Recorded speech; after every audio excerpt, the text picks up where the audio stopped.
Hello, this is Chef John from foodwishes.com with chicken, mushroom, and rice soup. That's right, they say chicken soup is good for the soul. But when you factor in the disease-preventing qualities of mushrooms, onions, and garlic, as well as the always comforting effects of rice, this soup is good for a lot more things than just your soul. Like your wallet, for example, especially if you're cooking your own chicken and making your own broth. Which is why we're going to go ahead and get started by boiling a chicken.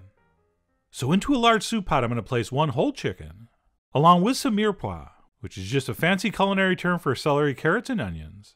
And we'll also toss in a bay leaf as well. And then we'll fill the pot with some nice cold fresh water. And then you know the drill. We will bring this up to a simmer over high heat, at which point we'll back our heat down to low, and simmer this gently for about an hour and a half. And in the spirit of full disclosure, I got pulled away in the middle of this operation, so the chicken you see here simmered for about 2.5 hours. But in a recipe like this, it's still going to be just fine. But anyway, do as I say and not as I did. And then what we'll do after about an hour and a half is go ahead and pull the chicken out of the pot into a bowl, where we will let it sit until it's cool enough to handle. And by handle, I mean separate the meat from the bones and skin. Oh, and I should mention, after you remove the chicken, just leave this pot on low, since we're going to need this nice hot broth later. And in case you're wondering, what we call this in the business is picking chicken. And while you're picking your chicken, you can go ahead and break this into whatever size pieces you want.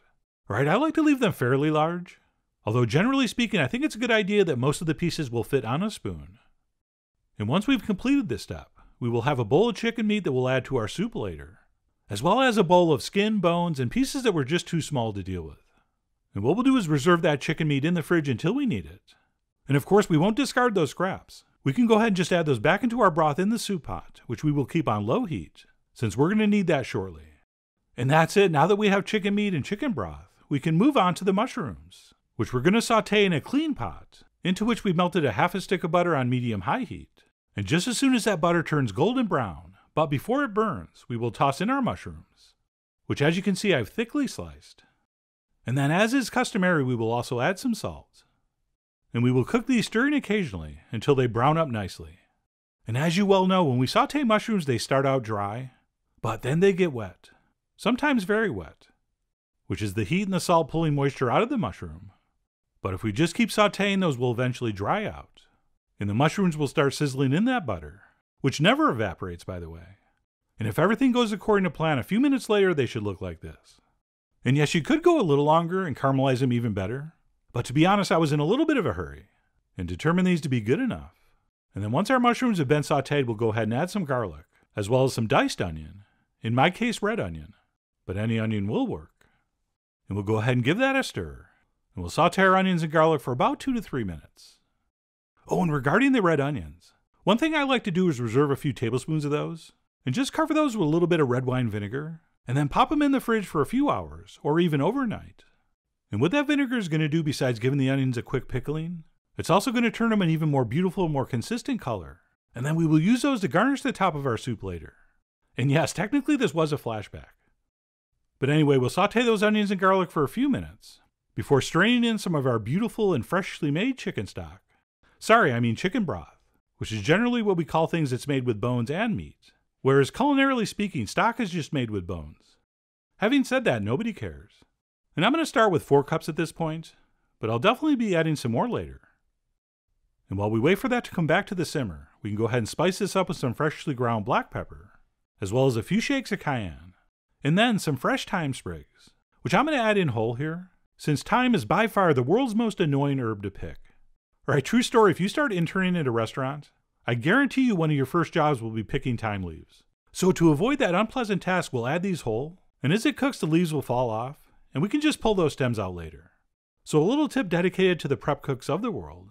And then what we'll do once our mixture starts to simmer again is reduce our heat to medium, and we'll let that cook for about 10 minutes before we add our rice, which in my case is going to be a medium grain rice. And I'm using a variety called Calrose, which if you can find it, you should definitely try. But having said that, any kind of rice is going to work here. Whether it's a long grain rice or a short grain like arborio, they all will work, although they'll produce different textures and require different amounts of liquid. So you decide which one to dump in. I mean, you are after all the Andrew Dice Clay of your chicken mushroom rice play.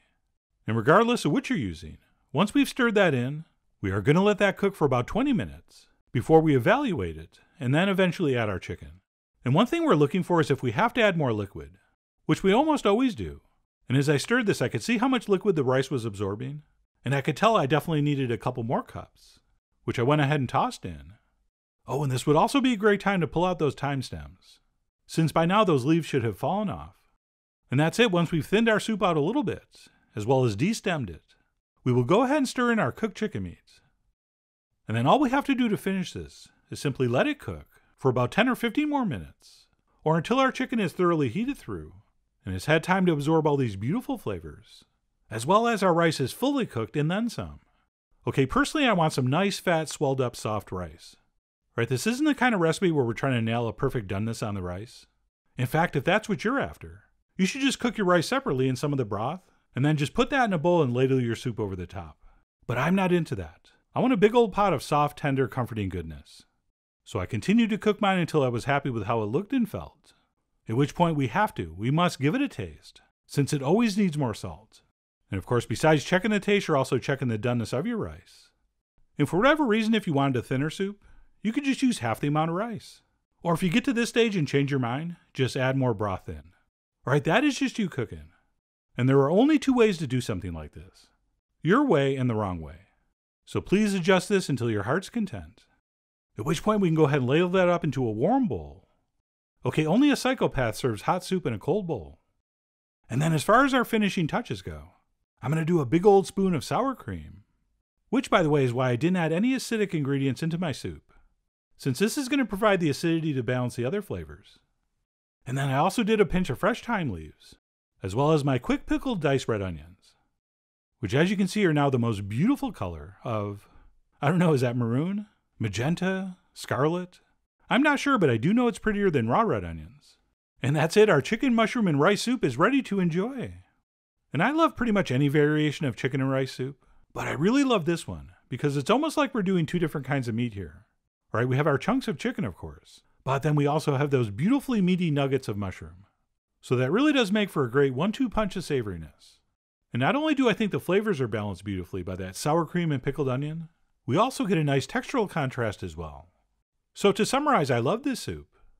My only real regret here is not being able to eat this with my face right over the bowl, since so as not to block the camera, I'm sort of reaching across the counter, and I'm dripping it all over. And besides that, the only thing I think that would have made this better is if it had been cold and wet outside when I ate it, which I hope is the case for you.